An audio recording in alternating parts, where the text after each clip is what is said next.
The temperature's finally dropped, it's a bit chilly in the air now, which means it's finally time for season 3 of my autumn soup series. Since we're still at the end of summer and the beginning of autumn, the tomatoes are still beautiful, so we're going to be making a delicious roasted tomato soup.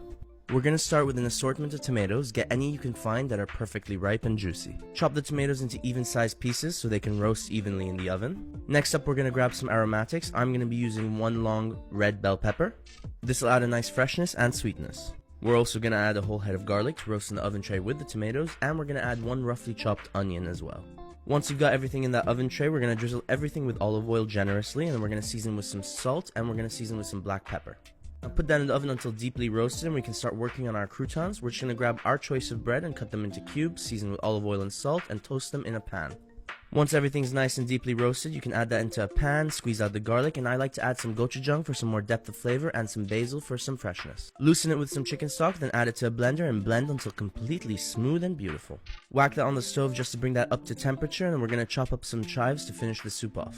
Now generously pour in your delicious tomato soup, add some olive oil and chives and your croutons to finish, and a little leaf of basil.